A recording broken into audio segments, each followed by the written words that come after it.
குற்றம் பெருகக்கூடாது. இப்ப தெரிஞ்ச அனுமார் குற்றவாளி இல்லை. நான் சொல்றது புரிஞ்சுக்கணும். குற்றம் செய்தவனுக்கே நாம இவ்வளவு பாதுகாப்பு கொடுக்கிறோம். கிட்டக்க போயிட முடியாது சண்டைக்கு. இப்ப அவர் தூதனா வந்திருக்காரு சொல்ல போல. இவா பார்க்கறவெல்லாம் சொல்லுவா ஜலத்துல அமுக்கு நெருப்புல போடு. இதை ஏன் நான் உங்களுக்கு சொல்றேன்னா, எல்லாரும் பேப்பர் படிச்சுட்டு அவன் இதை பண்ணா அதை பண்ணா அவனை எப்படி பண்ணணும் அப்படி பண்ண சொல்லப்பேன். நமக்கு ஒருத்தரை சொல்வதற்கு அருகதை கிடையாது. அந்த கருத்துக்கு நான் இப்போ அவ தப்பு செய்யறத நியாயப்படுத்தலை. குற்றவாளி சௌக்கியமா இருக்கான்னு சொல்லுது. புரிஞ்சுக்கணும். நான் சொல்றது ஒருத்தர் இந்த குற்றம் பண்ணா அந்த குற்றம் பண்ணா அவளை தண்டிக்கணும், அவளை கண்டிக்கணும், அவளை கொல்லணும், கையை வெட்டணும், காலை வெட்டணும் அப்படின்னா ரோட்ல சொல்லணும் சொல்லப்படும். ஒருத்தர் சொல்ற கோவிலை வச்சுருந்தா அங்கேயே கையை வெட்டணும்னாலும் அது பிறகு இனிமேல் திருடாதேப்பா அப்படின்னு சொல்லணுமே தவிர. ஆமாம், இன்னொன்று அது பெரிய தப்பு. நான் டிபார்ட்மெண்ட்டுக்கு சொல்லியிருக்கேன். இவன் மாதத்துக்கு ஒருனா 2 மாதத்துக்கு ஒருனா என்ற அங்கே நிறைய சேர்ந்துக்கிறேன். அதனால எண்ணி பேங்க்ல போட்டேன்னா சேஃப்டி. அன்னைக்கு என்ன கலெக்ஷன் போடும், அந்த ராத்திரி எண்ணணும். காட்டால பேங்க் இருக்கும் இல்லை, ராத்திரி இந்த பேங்க் வயசுக்குள்ளே எண்ணணும். பேங்க்கில் போட்டோம். இப்போ தான் ஏடிஎம்லேயே போய் போடலாங்க. அந்த மாதிரி சிஸ்டம் முடிஞ்சுட்டான்னு வச்சுக்கோங்க, திருட வரமாட்டான். அவன் ஏன் திருடனை டெம்ப்ட் பண்ணுறோம்? நம்ம இந்த உண்டியிலேயே இருக்கு. இதை நான் ஏற்கனவே சொல்லியிருக்கேன் உபன்யாசத்தில் ஒன்றா, இருந்தாலும் இப்போ சொல்கிறேன். அந்த அவன் திருட, அவன் வறுமையில் திருடுறான். திருடுறது தப்பு, அதை நான் டிஃபெண்ட் பண்ணல. திருடுறது குற்றம். அவன் திருட விடாமல் இருப்பதற்கு நாம் என்ன வழியோ அதை நாம் பார்க்கணும். முதல்ல ப்ரொடெக்ட் பண்ணணும். அப்போ என்ன பண்ணணும்? 3:30 மணியோட 4 மணியோட பேங்க் சரியா? ஆமாம். காத்தாலேருந்து மத்தியானம் 2 மணி வரைக்கும் கோவிலில் சாத்திரமா 2ஆம் மணி 3 மணிக்கு அதிகாரி அங்கே இருந்து எண்ணி பேங்கில் போய் கட்டுறேன். கட்டியாச்சுன்னா சாயந்தரம் வந்து மறுநாள் சேர்த்துருவோம். தீர்ந்து போச்சு. கவர்மெண்ட் இப்போ பிரச்சனை இல்லை பாருங்க. எப்படி திருட ராத்திரி வரமாட்டேன் பாருங்க. அதுக்கு எங்கள் உண்டியலுக்குள்ளே இருந்தால் தானே பிரச்சனை. அதுதான் நீங்கள் எப்பவுமே கவர்மெண்ட்டில் வச்சுக்கோ, ஏடிஎம் கார்டை வச்சுக்கோங்க. பிரதம மந்திரி சுந்தரகாண்டத்தை வச்சு தான் சொல்லுவோம். கையில் பணத்தை எடுத்துன்னு போகாது, சேஃப்டி இல்லை. சேஃப்டி கிடையாது. சேஃப்டி இல்லை, காடை போய் தேவையில்லை. சரி, அதுதான் இப்போ இந்த இடத்துல சொல்கிறோம். அவள் சொல்கிறா அனுமாரை போட்டு ஜலத்தில் அமுக்கு நெருப்பில் போடணும். எந்தையை எம்பியை எம் முன்னோர்களை தந்தனை போக என தடுக்கின்றனர் பலர். எங்கள் அப்பா என் தம்பி எல்லாரையும் பொண்ணு நடி அந்தரத்து அமர்ந்தம் ஆணையால் இவன் வந்தது என்று உயிர் கூட மறுகின்றனர் பலர். இவன் தேவாளோட தூதனா வந்திருப்பனா அப்படின்னு. கோங்கலம் பெருவலி உயிரின் அன்பரை நீங்கள் இன்றோடு நீங்கி நாம் இனி ஏங்கலம் இவன் சிரத்தை இருந்தானால் திருவாங்கலாம் என்று அழும் மாதரார்கள். இவன் உயிரை வாங்குவதிலே தவறில்லை, பெண்கள் அழுகிறார்கள். ஏன்னா அவன் புருஷன் மாதிரிலாம் செத்து போனான். அதெல்லாம் ஒன்றும் பண்ண முடியாது. சண்டன் வரும்போது கொண்டனர் எதிரி செல்லும் கொற்ற மாநகர் அண்டம் உற்றது நெடிது ஆருக்கும் ஆர்ப்பது கண்டம் உற்றுள்ள அருங்கணவருக்கு ஏங்கிய குண்டல முகத்தியர் உவகை கூறவே. அவள் கணவனை காணும், கணவனை பார்த்தவா சந்தோஷப்பட்டு தப்பிச்சு வந்தவா. அனுமார இலங்கையில எல்லாரும் நம்ம அவர் பொண்ணு குவிச்சதை பார்த்துட்டு போறாராம் ஆஞ்சநேயர். அவர் படியுடை கடல் படை பயவர் மால்கறி கொடியுடை தேர் பறிகுண்டு வீசலின் இடிபட சிதைந்த மான்வரையில் எல்லாம் பொடிபட கிடந்தன கண்டு போயினான். அனுமாரை பார்த்தவா என்ன சொல்ற பாருங்க. முயிறுன்னு ஒரு எறும்பு வகை. முயிறு அனைத்து எழு முதுமரத்தின் மொயம்பு தோல் கயிறு அலை பூண்டது கண்டும். ஒரு எறும்பு வகை மரத்துல சுத்தி படர்ந்து இருக்கா மாதிரி பிரம்மாத்திரங்களை சுத்தி இருக்கான். காண்கிலாது எயிறு அழைத்து எழும் இதழ் அறக்கர் ஏழையர் வயிறு அழைத்து இரியலின் மயங்கினார்கள். ராட்சசிகள் வயிற்றை அடிச்சுக்கிட்டு அழறா. ஏன்னா இவனால புருஷனை இழந்தவர்கள், பையனை இழந்தவர்கள் ஸ்திரீகள் தான். அப்படி உயிரை விட்டவர்களை பார்த்து அழுவார்கள். பயிரை அலைத்துனா அடித்து கொண்டு அதுதான் ஒருத்தர் வியாக்கியானம் பண்ண, எதுக்குடா பொன் குழந்தை பிறக்கணும் அப்படின்னு. அவன் அதை பயத்தில் அடிச்சுன்னா அவள் தான் அழுவா அப்படின்னு. முன்னாடி தான் அழுவும். நம்மள குழந்தைக்கு துக்கம் இருக்கும், ஓரமாக நிற்பனை தரும். பட்டினத்தை அடிச்சுன்னா மடியில் விழுந்து மனைவி புலம்பன். முன்னாடி தான் அழுவா. அந்த மாதிரி புருஷா பரவா என்ன பண்ணுவோம், புருஷானுக்கு அந்த மாதிரி அழுது பழக்கம் கிடையாது. ஓரமாக நின்று கழிஞ்சாரா. முன்னாடிக்கு இயல்பான சுபாவம். அதனால்தான் அவர் சொன்னார். அவர் கேட்டார், நம்ம பெரியவரை கேட்டார், நம்மளும் அவன் செத்து போடுவான், அவனுக்கு எப்படி தெரியும், நமக்கு தெரிய வேண்டாம். இதான் அழுவான்னு ஏற்கனவே இன்னொருத்தர் கேட்கறப்ப பார்த்துருக்க முடியும். அதனால இப்பவே திருப்தி படுக்கணும். அழகா சொன்னார். அவர் சொன்னது கரெக்டு தானே. அதுதானே கம்பன் எழுதுறான். நீங்க அதாவது இயல்பை நம்ம ஒத்துக்கணும். அது இயல்பான ஒன்று. இயல்பான நாங்கள் அப்பாவோட பிறந்தவன் 5 பேர். அவள் பிரதேசி. அவள் அந்த சகோதரி குழந்தைகிட்ட ரொம்ப பெரிய தாய் மாமா உண்டு. 5 எல்லாருமே தாய் மாமா தான் பிரியமாக இருப்பான். இருந்தாலும் நாங்கள்லாம் இன்னைக்கு தாய் மாமா ஆனது கூட பிரியமாக இருக்கோம்னு எங்களுக்கே வழிகாட்டி எங்கள் அப்பா பெரியப்பா இந்த ஊரில் தான் எங்கள் அத்தையை கொடுத்து இந்த ஆவணி உற்சவம் நடக்கும். அவனால் பண்ணுவோம். இந்த அத்தை பிள்ளை காணாயிட்டு பாவம் ஏன்னா வந்துருப்பார். அவரே சொல்லுவோம், மாமான்னா நீ கல்யாணமா போச்சுக்கது, நானும் மாமா ஆயிட்டேன், நீயும் மாமா ஆயிட்டேன், எங்க மாமாக்கள் மாதிரி வராது அப்படின்னு அவ்வளோ பெருமையா. எங்க அப்பா எல்லாரையும் பெரியப்பா வந்து சொல்லுவார். எங்க அப்பா எங்க தாயார் பிள்ளையான் இருக்கா. நான் எனக்கு 59 போது 60, எனக்கு 10 வயசு கடைசியாக ஒரு தங்க போயிட்டு இன்னொரு தங்கை தான். எங்கள் அம்மா எங்களுக்குலாம் விவரம் தெரிஞ்சாச்சு. எங்கள் அம்மா பிள்ளையான் இருக்கா, பிரசிடென்ட் போகிறாங்க. அந்த நேரத்தில் எங்கள் அத்தை பொண்ணும் பிள்ளையான். எங்கள் அத்தை இல்லைன்னு எங்கள் அப்பா ஒரு அந்த காலத்தில் வயசில் பெரியவாளுக்கு தான் தெரியும், பெரியவாளுக்கு தான் தெரியுமா சொல்லி ஸ்வேகா முப்பட்டுன்னு ஒன்று இருக்குது. இந்த டிவிஎஸ் குட்டி மாதிரி அதுக்கு முன்னால் இது வந்து ஸ்வேகா 2 பேர் இருக்குது. இந்த ஸ்வேகா முப்பட்டில் என்னென்ன உங்களுக்கு தெரியும்? ஸ்வேகா முப்பட்டில் பெட்ரோல் தீர்ந்ததுன்னா இப்படி அந்த பாட்சை திருப்பினா சைக்கிள் மாதிரி ஓட்டின்னு போகலாம். இதை முதல்ல ஸ்ரீரங்கத்தில் வாங்கினது எங்கள் அப்பா தான். அப்போ இந்த வண்டி அதனால் எங்கள் அப்பாவுக்கு முப்பட் கைலாசம்னு பேர். அவர் தான் வாங்கினது. அவர் அதில் டூட்டிக்கு போவார், பவனி வந்தார், அதில் தான் போவார், டவுனுக்கு போவார். இன்னும் ஞாபகம் இருக்கு. எங்கள் அப்பா ஓட்டிட்டு போய் நாங்கள் பின்னால் வைப்போம். அங்கே எங்கள் அத்தை பொண்ணு இல்லைன்னு இருக்காங்க. அவள் பிள்ளையாண்டு இருக்கா. எங்கள் வீட்டிலேருந்து எங்கள் வீட்டில் சமயக்காரமாக வந்து ஊறுவா, காய்கறி, அவளுக்கு என்னெல்லாம் பிடிக்கும் எல்லாம் பண்ணி எடுத்துட்டு விதவிதமாக பண்ணிட்டு ஸ்கூட்டரில் வச்சுட்டு எங்களை பின்னால் உட்கார சொல்லி திருச்சியில் தெருவில் கொண்டு அக்கா பொண்ணு கொடுத்தோம். எங்கள் அம்மா என்ன சாப்பிட்டான்னு கேட்டது.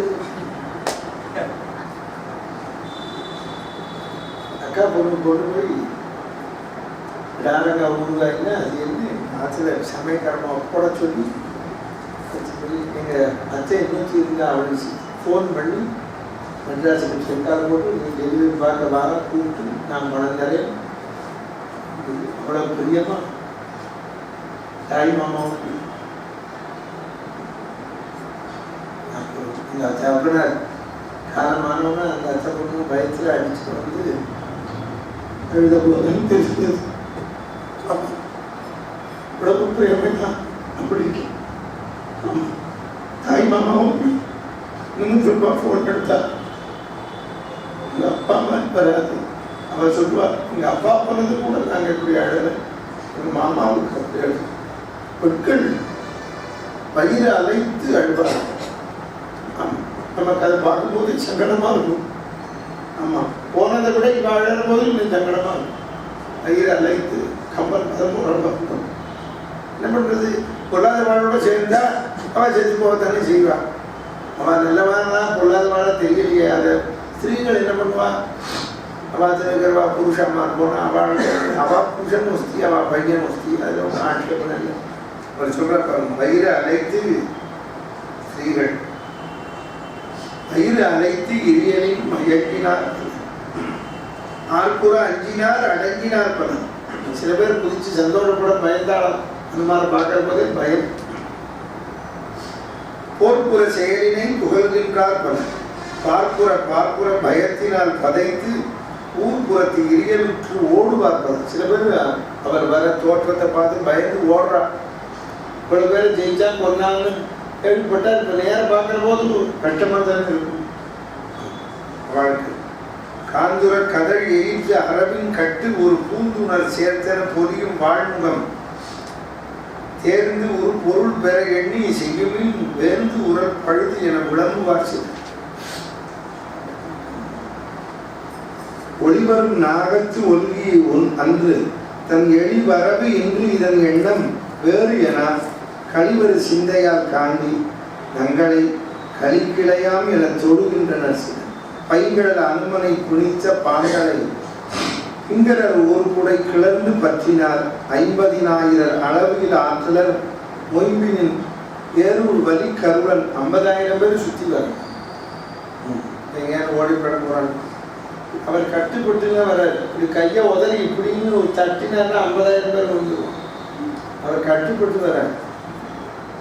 கூட வராத தவிர எல்லாருக்கும் பயம் உள்ளூர். அதான் சொல்றான், திந்திரல் அரக்கர்தம் செருக்கு சிந்துவான் தண்டலில் தன் உரு கறந்த தன்மையான் மண்டு அமர் தொடங்கினன் வானரத்து உரு கொண்டான் அந்த கண்கொள் என்றார் பலன். சிலர் என்ன சொல்றா, நம்மளை பிடிக்காம யமதர்மன் இந்த வானர உருவத்துல வந்துட்டான் போல இருக்கு நம்மளை கொள்றதுக்கு அப்படிங்கிற அங்க. ஏன்னா அவன் எல்லாரும் செத்துக்கிட்டா, நான் அன்னைக்கே சொன்னேன், ஆனா இந்த வியாக்கியானத்தை நான் முன்னாலேயே சொல்லிட்டேன். யமன் இவ்வளவு பேர் உயிரை அட்டட்டையும் எடுக்க முடியல, அதனால அனுமார் கையில புகுந்துட்டான்னு சொன்னேன், கதையில புகுந்துட்டான்னு. அதைத்தான் இப்ப சொல்றான். நான் அன்னைக்கே விளக்கம் கொடுத்துட்டேன். இன்னைக்கு அதை என்ன சொல்றா பாரு.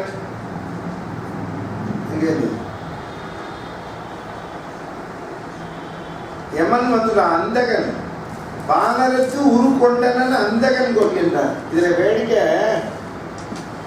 யமனுக்கு பேரு அந்தகன்னு பேரு. அந்தகன்னா என்னன்னு தெரியுமோ, கண் தெரியாது. யமனுக்கு கண் தெரியாது. இதுல என்ன சார் ஆச்சரியமா இருக்கு, யமனுக்கு கண் தெரியாதுங்கன்னா அந்த கரெக்டா வராம எடுக்கிற முடியும். அதான் ஒரு வச்சனம் சொல்லுவான், கண்மண் தெரியாம காரியம் பண்றாங்க. அது யமன் தான். கண் தெரியாது, கண் தெரியா மண் தெரியாத. அதுல என்ன ஆச்சரியம்னா கரெக்டா வரானே.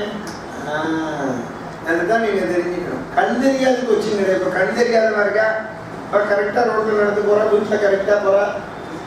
எல்லாம் நீங்க யமனுக்கு போறது கண் தெரியாதவனுக்கு போற. நமக்கே ராத்திரி கண் தெரியாது, இருட்டா இருக்கு.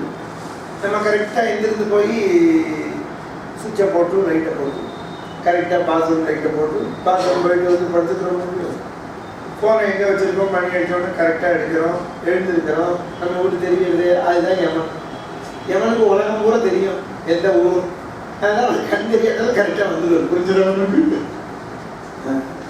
அந்த கண் வரும்போது அவனில் யார் துணை, யாரு துணை வரும். அவன் எப்போ வரான்னு தெரியும். நமக்கு எப்போ வரான்னு தெரிஞ்சா பரவாயில்ல. கண் தெரியாது மட்டும் இல்லை யமனுக்கு, அவன் நம்ம கண்ணுக்கு தெரியும். இது அதை விட மோசம்.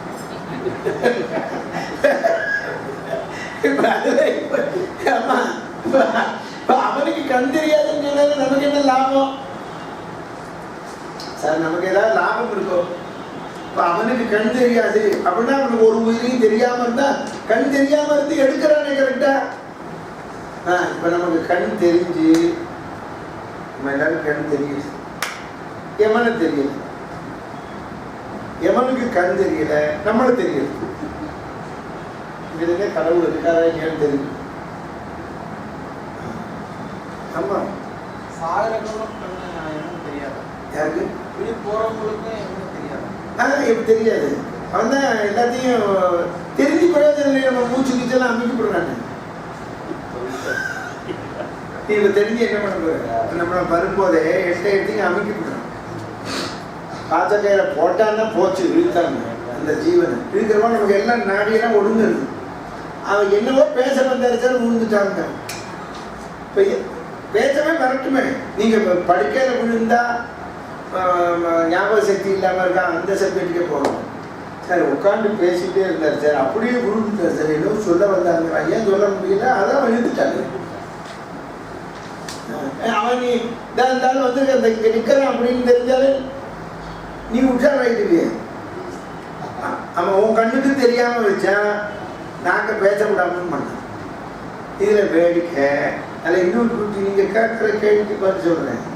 சாத போறப்போ கண்ணு தெரியணும், தெரிஞ்சாலுமே இந்த யமன் வந்துட்டா வாச தெரியாது நிற்கிறான், நான் வந்துட்டு இருக்கான் அப்படின்னு நான் சொல்றேன்னு வச்சு கொண்டாடி என்ன சொல்றேன், சும்மா இருக்க, எப்ப பாரு இதே பயம் உங்களுக்கு. அவன் நம்ப மாட்டல, அவன் புரியுது. அவன் எப்படி வச்சிருக்கான் பாருங்க. நீங்க யூசி நம்ம நீங்க ஒன்று தெரிஞ்சுக்கணும். நம்ம நினைச்சுட்டு இருக்கோம், இந்த வரியிலேன்னு சொல்றேன், இன்டெலிஜென்ட் நம்ம நினைச்சுட்டு இருக்கோம். நீங்க என்ன ஆங்கிள்லையும் நம்ம வந்து கெட்டிக்காரன் அப்படி வந்து நிற்கிறான், நீங்க கேட்குற மாதிரி நம்ம கண்ணுக்கே தெரியறது, நமக்கு பேச்சு இருக்கு, எல்லாம் இருக்குன்னு வச்சுக்கோங்க. எடுக்கிறதுக்கு கூட நம்ம பார்த்துட்டோம்னு வச்சுக்கோங்க. பக்கத்துல இருக்கிறவாட்ட சொன்னா சும்மா இந்த ஆளுங்க எப்ப பாரு வேதாந்தம் சொல்லுவாரு, இன்னைக்கு வளர்றேன் அப்படி. ஆமா வளர்றாருவா. கடைசியில உண்மையிலுமே இந்த வந்துட்டான் பாரு கிட்டக்க நிற்கிறான் அப்படின்னு சொல்றேன்னு வச்சுக்கோ. உசுரை எடுத்தாலும் வச்சுக்கோ, கீழே விழுந்ததுக்கு அப்புறம் தான் ஆதிக்கார சொல்லுவா, புலம்பிடாங்க உங்களெல்லாம் கூப்பிடல அப்பத்தியா நம்பலேன் பக்கத்தியா. இப்ப நீ அவளை கூப்பிட்டு பிரயோஜனம் இல்லை. ஏன்னு கேட்டா அவளுக்கு கண்ணுக்கு தெரியாது, அவ ஒத்துக்க மாட்டா. சரி, நம்ம சொல்றதை நம்பி பொண்டாட்டி கூப்பிடான்னு வச்சுக்கோங்க. பக்கத்து வீட்டுக்காரங்க இதுங்க ரெண்டுத்துக்கு வேலையே இல்லைங்க. ஏமா வந்து கண்ணுக்கு தெரியலாம், பெரிய அப்படியே ரமண மகிழ்ச்சி அப்படின்பா. புரியுது? நமக்கு வார்த்தைகளை சொல்றதுக்கு தான் நமக்கு ஜாதகங்கள் நிறைய இருக்கு. புரியுதோ? அதனாலதான் நமக்கு பகவான் அதுதான் பாருங்க நமக்கு. அதை நீங்க நல்லதுன்னு எடுத்திருந்தாலும் சரி, கெடுதல்னு எடுத்திருந்தாலும் சரி, அவன் எவ்வளவு இன்டெலிஜென்ட் பாருங்க. வானரால இப்படி திங்க் பண்ண வைக்கிறான் பாருங்க. அவளுக்கு ஒரு டவுட்டு, யமன் இந்த மாதிரி உருவத்தை எடுத்துன்னு வந்தா தான் இவ்வளவு பேரை ஜெயிக்க முடியும். ஒருவேளை யமன் எடுத்துன்னு வந்திருக்கானோன்னு நினைக்கிறான். அப்ப அவளுக்கு டவுட் வருமே, யமனையோ ஜெயில வச்சிருக்கான், இவன் ஜெயில வச்சு பிரயோஜனம் இல்லை. அந்த உருவ அவனுக்கு ஆட்கள் நிறைய பேர் இருக்கா யமலோகத்துல. யமன், காலன், நமன் நிறைய பேர் இருக்கா. ஒரு டிபார்ட்மெண்ட்ல வந்து ஒரு ஆள் தான் இருப்பேன்னா, ஒரு ஆள் உட்காந்துதான் அது பேர் டிபார்ட்மெண்ட் இருக்கு. இவன் நினைச்சிட்டு இருக்கா. அதனால தான் இப்ப அவளுக்கு டவுட் வருது, ஒருவேளை யமன் இந்த உருவத்தில் வந்து விட்டானோ உயிரை எடுப்பதற்கு. அதான் பேசுறான். அப்ப அவளுக்கு என்ன தோன்றது, நம்மளும் இங்க கட்டி வச்சிருக்கோம் இல்ல, எந்த ரூபத்துல வந்தா யாரு வந்தா தெரியலையே. ஒரு வானரத்துக்கு எப்படி பெரிய பராக்கிரமம். இவ இப்ப ஆராய்ச்சி பண்றான். அவன் அதுக்குள்ள லட்சம் பேரை கொண்டு குவிச்சாச்சு. சேரு யானை எல்லாத்தையும் சமுதிரத்தை தள்ளியாச்சு, எல்லாரும் செத்து போயாச்சு. பஞ்சசேனாதிபதி, சம்புமாலி, அக்ஷயகுமாரன், இந்திரஜித் ஏதோ அந்த பிரம்மாத்திரத்தை போட்டா கட்டுப்பட்டு வர. ஒரு நிமிஷம் நின்று வெளியில படுத்தினா அப்புறம் இவர் தொலைச்சுன்னு வர, தூக்கி எடுத்து பிச்சுட்டு விட்டாருன்னா. ராவணனை பார்க்கணும்னு கட்டுப்பட்டு வர. ஏன்னா இந்திரஜித்தையும் ஒரு கை பார்த்துருப்பாரு அப்பவே. அதைத்தான் இந்த இடத்துல சொல்றா. என்ன சொல்றா பாருங்க, மண்டு அமர் தொடங்கினால் வானரத்து உருக்கொண்டனன் அந்தகன் கொல். அந்தகன் வந்துட்டானா அவன் யமன். அவன் இத்தனை நாள் என்ன நினைச்சிருந்தா, இந்த லங்கா மாநகரத்துக்குள்ள ஒரு திரும்ப வரல. ஏற்கனவே கம்பன் சொன்னா, கரங்கு கால் புகா, கதிரவன் ஒளி புகா பார்த்துருக்கோம். மரளி புகா, மரளினா யமன். யமனே வந்ததில்லை. இந்த ஒரு சூரியனே ராவணனை கேட்டுன்னா உதிச்சு வருமா? அப்படி இருக்கிற லங்கா மாநகரம். அதுதான் நம்ம தெரிஞ்சுக்கணும். அப்ப ஏன் சார் இப்படி கிருபை பண்ணுவார்பா? அதான் அவ தங்களுக்கு கிடைத்த சௌகரியத்தை வீணாக உபயோகப்படுத்தினார்கள், பிறரை ஹிம்சை செய்தார்கள். இதுல இருந்து நம்ம ஒரு தத்துவம் தெரிஞ்சுக்கணும். நமக்கு வசதிகள் இருக்கு, நம்ம சம்பாதிக்கிறோம் வசதிகள்னா, இன்னொருத்தருக்கு இடையூறு செய்து நாம் அந்த வசதியை அனுபவிக்க வேண்டும், அனுபவிக்க வேண்டும். நமக்கு வசதி இருக்கு, மற்றவர்களை துன்புறுத்த வேண்டும். நீ இந்த வசதியோட சேர்ந்து வா, என்ஜாய் பண்ணுன்னு கூப்பிடணும். எதுக்கு சொந்த பந்தம்னு வச்சிருக்கோம்? ஒன்றும் பிரயோஜனம் என்ன பண்ணணும்? அவ சொல்லுவா, சில பேர் வீட்டுக்கு போனோம்னா வீட்டுக்குள்ளேயே விட மாட்டேன், சோஃபா அழுக்கா போயிடுமா, சோஃபா வாங்கி போட்டுட்டு உட்காரத்துக்கு சரி வாசத்திலேயே உட்கார வச்சு பேசி அனுப்பிச்சுடுவாங்க சில பேர். தெரியுமா உங்களுக்கு? கடைசியில் என்னாச்சு, அப்படி பார்த்து பார்த்து வீடை கட்டிவிட்டு பிள்ளை கூப்பிட்டான் பொண்ணு கூப்பிட்டான்னு வீட்டை வித்துட்டு இருக்குவோம். அப்புறம் அந்த ஊருக்கே வர முடியாது. அதுதான் இப்போ எங்கள் பத்தாலும் நடந்துட்டு.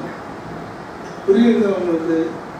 நாம் எப்போவுமே ஒன்று வச்சுக்கோங்க சார், எல்லாரும் நம்மளோட இருந்து அனுபவிக்கணும். வரட்டுமே, ஜலக்கட்டமே இருக்கு, சௌக்கியமே இருக்கு. நம்ம என்ன சாப்பிட்றோமோ கொடுத்துட்டு போகிறோம். நம்ம சாப்பிட்றோம் மோரிஞ்சாத்த போகிறோம். அவ்வளோதான். நம்ம என்ன அனுபவிக்கிறோமோ அனுபவிக்கட்டும். நேசி என்னவோ அதை செஞ்சுட்டு போகிறோம். இதுக்கு எதுக்கு நாம மட்டும் அனுபவிக்க? நான் லண்டன் உபன்யாசத்துக்கு போனேன். நாங்கள் இந்த வீடுகள்லாம் தனியாக பிரமாதமாக இருக்கும், நல்லா இருக்கும். 2 பேர் இருக்கா, 3 பேர். நான் இப்போ நினச்சிக்கிறேன் அவ்வளோ சௌக்கியம். நம்ம தேவன் இந்த டூர் கூட்டிகிட்டு போகிற நம்ம எல்லாரையும் லண்டன் கூட்டிகிட்டு வந்து அப்படின்னு சொல்லுவோம்.